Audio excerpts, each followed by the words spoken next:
Medicine का dictionary में meaning अगर देखेंगे, डिक्शनरी में मेडिसिन का मीनिंग है any science which can help you to control, cure और prevent a disease is called medicine. कोई भी साइंस जो आपके बीमारी को रोकता हो, ठीक करता हो, वो मेडिसिन। साइंस होना चाहिए, उसके पीछे कोई लॉजिक होना चाहिए, वो आपकी बीमारी को प्रिवेंट करने में या क्योर करने में काम आना चाहिए। That is medicine. Medicine is not just pill कि टैबलेट होगा तो उसको मेडिसिन बोलेंगे। तो 3 तरह की मेडिसिन जो आपको दी जा रही है, और उनमें सबसे ज्यादा इंपॉर्टेंट मेडिसिन जो इसलिए मैं सबसे पहले ले रहा हूं, that is called time as medicine.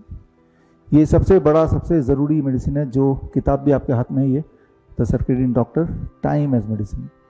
अगर आप ये चाहते हैं कि आपके बॉडी में जो भी ट्यूमरस ग्रोथ है वो ना रहे या और ना बढ़े, या कैंसरस अगर कोई एक्टिविटी एक्चुअली चल रही है, ये तो है 2 नाम लिए मैंने, जय दीपेंद्रवती, ये तो है नकली पेशेंट। नकली पेशेंट मतलब कागजी पेशेंट, कागज में तो पेशेंट है, असली में नहीं है, राइट। और असली पेशेंट कौन से होते हैं? जिनके शरीर में दिक्कत है, और ऐसे काफी सारे हैं। जो कमजोर हैं, उठा नहीं जाता, सांसें नहीं ली जाती ठीक से, रात को नींद नहीं आता, पूरे बॉडी में दर्द रहता है, ऐसे ज्यादातर आप में से ऐसे ही हैं। तो वो है असली पेशेंट, एक कागजी पेशेंट और एक असली वाले पेशेंट, राइट। तो अगर असली पेशेंट हैं तो जो सिम्टम है उसे कैसे दूर करें, और कागजी पेशेंट हैं तो आपको कॉन्सेप्ट को समझना है कि कागज में लिख दिया दैट डज नॉट मीन कि आप पेशेंट बन गए। लेकिन हाँ, इसको फॉलो करते हुए अगर बायोप्सी कराएंगे, पेट स्कैन कराएंगे, तो पेट स्कैन की वजह से, बायोप्सी की वजह से बड़ी तेजी से ट्रू पेशेंट भी बन सकते हैं। क्योंकि जब भी आप पेट स्कैन करते हैं, बायोप्सी करते हैं, आपकी बॉडी को बहुत ज़्यादा नुकसान होता है, बहुत ही बड़ा नुकसान होता है, जिससे non cancerous cell cancer cell में कन्वर्ट हो जाता है। ये सारे सबूत मैं अगले लेक्चर में दूंगा। खैर, time as medicine, the most important thing. Time as medicine को समझाने के लिए मैं ये उदाहरण ले रहा हूँ। ये सबसे बड़ी दवा है। जितने तरह की बीमारियां हैं, हर तरह की बीमारी में ये एक दवा हम पेशेंट को जरूर देते हैं, और हमें पता है कि इस एक दवा से पेशेंट को काफ़ी सारा इंप्रूवमेंट तो ऐसे ही हो जाएगा। इसीलिए हम कॉन्फिडेंट रहते हैं, कोई भी तरह का पेशेंट है, अगर वो जिंदा है, खाना खा सकता है, तो हम उसको अक्सर एडमिट कर लेते हैं या उनको अक्सर अपने नेटवर्क में डाल देते हैं, है ना। तो ये समझना ज़रूरी है टाइम एज मेडिसिन क्या है। अब देखिए यहाँ पे घड़ी के पीछे जो होता है, मैंने घड़ी के आगे बना दिया। ये अलग अलग तरह के साइज के गियर हैं, उन गियर के रोटेशन से घड़ी के सेकेंड्स, आवर एंड मिनट का कांटा चल रहा है। इनमें से कोई एक गियर को भी अगर मैं छेड़ूंगा तो क्या होगा? बाकी सारे की स्पीड भी डिस्टर्ब हो जाएगी। छोटे वालों को छेड़ूं या उससे छोटे वालों को छेड़ूं या बड़े वालों को छेड़ूं, इररेस्पेक्टिव ऑफ कौन से गियर का साइज ज्यादा है, छोटा है, बड़ा है, इररेस्पेक्टिव ऑफ दैट, किसी भी एक गियर को अगर मैंने छेड़ दिया तो बाकी गियर भी डिस्टर्ब होंगी ही होंगी, है ना।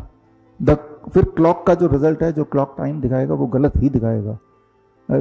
फर्क ये नहीं पड़ता कि कौन से वाला गियर को हमने छेड़ा है, राइट। ठीक इसी प्रकार आपके बॉडी में भी अलग अलग ऑर्गन्स हैं, और वो सारे ऑर्गन एक दूसरे के ताने बाने से, एक दूसरे की यूनिसन से, हार्मनी से एक साथ चलते हैं।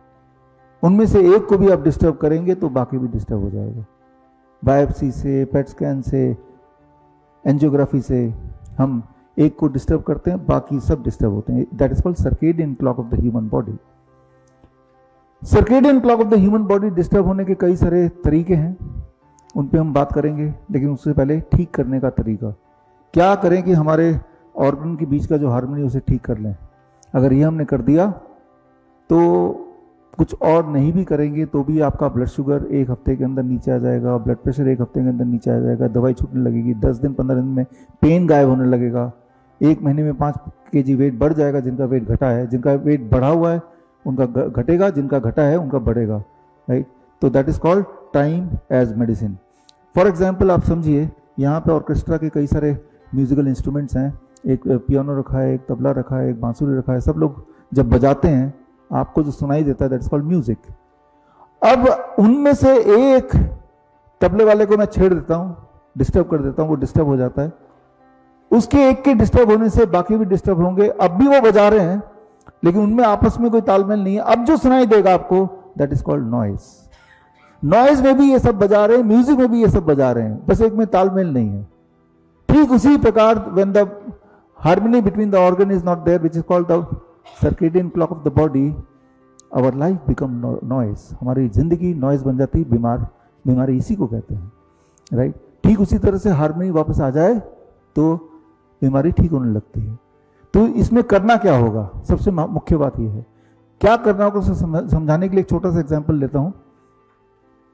चूहों पे एक्सपेरिमेंट किया गया इंसान से पहले। आपने गौर किया होगा, आधी रात को जब उठते हैं पानी पीने के लिए, पेशाब जाने के लिए किचन जाते हैं, अचानक आपको चूहे की एक्टिविटी की आवाज़ आती है, कुछ कुतरने की आवाज़ आती है। वो अक्सर रात को ही आती है, मिडनाइट को आती है, दिन में नहीं आएगी। चूहे को भगवान ने इस प्रकार बनाया, नॉक्टर्नल एनिमल, मतलब वो रात को खाएगा, दिन में आराम करेगा। That's how rat is designed by the God.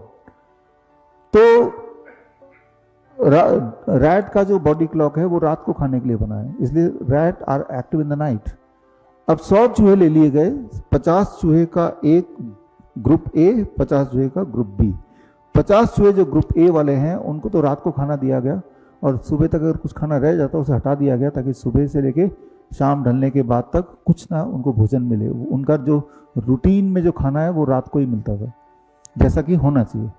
दूसरे चूहों को वही वाला खाना दिया, लेकिन सनलाइट के आने के बाद सुबह, और सनसेट से पहले अगर कुछ बच गया तो उसको हटा दिया। यानी कि ग्रुप बी को फोर्स किया गया कि वो दिन में खाएं, जबकि चूहे रात के लिए बने खाना खाने के लिए। जब ऐसा किया तो तीसरे दिन के अंदर ग्रुप बी वाले चूहों का ब्लड शुगर बढ़ गया, ब्लड प्रेशर बढ़ गया। 15 दिन के अंदर वो मोटे हो गए, सुस्त हो गए। 1 महीने में कई सारे चूहे मरने लगे। एक चीज डिस्टर्ब किया सिर्फ, टाइम ऑफ ईटिंग। एक टाइम ऑफ ईटिंग को जैसे डिस्टर्ब किया, सारी बीमारियां, ट्यूमर मार्कर बढ़ गया, उनमें कैंसर ग्रोथ हो गया। तो ये सारी बीमारियां 1 महीने के अंदर चूहे के अंदर दिखाई देने लगी। जो मर गए वो तो मर गए, लेकिन जो जिंदा रह गए उन चूहों को दोबारा से उठाया और ग्रुप ए में डाल दिया। यानी कि उनको अब खाना कब मिलेगा, रात को ही मिलेगा। और तब हैरानी हुई कि 1 महीने में जो चूहा बीमार हुआ था, 3-4 दिन में वो चूहा का ब्लड शुगर, ब्लड प्रेशर, सारी चीजें अपनी जगह पे नॉर्मल आ गई। तो बहुत ही इंपॉर्टेंट बात है, अगर आप ये डिसाइड करते हैं कि शाम के 6-7 बजे के बाद कुछ भी नहीं खाएंगे, सुबह 8 बजे से पहले कुछ नहीं खाएंगे, शाम के 6 बजे के बाद कुछ नहीं खाएंगे, you are eating within the bracket of 10 hours, 8 AM to 6 PM या 9 AM to 7 PM, and you are fasting for 14 hours. कम खाने नहीं बोला, कम टाइम के बीच में खाने बोला। जैसे ही आप ये करेंगे तो आप देखेंगे कि हर दिन आपका बीपी, आपका शुगर, आपका पेन, आपकी नींद, आपका कॉन्स्टिपेशन, हर बॉडी के सिम्टम में हर दिन थोड़ा थोड़ा ग्रेजुअली इंप्रूवमेंट आती जाएगी। अगर आप ये कर लें कि अपने घर में जाएं, बोल दें कि भाई 6 बजे के बाद किचन बंद हो गया, पानी पी सकते हैं और कुछ नहीं, इस एक बदलाव से इतनी सारी जो बीमारियां हैं, आप देखेंगे एक बदलाव से कैसे तेजी से फर्क पड़ता है। बड़ी से बड़ी बीमारी का आसान से आसान इलाज घर बैठे ही हो सकता है। अधिक जानकारी के लिए कांटेक्ट करें nearest doctor BRC clinic @home।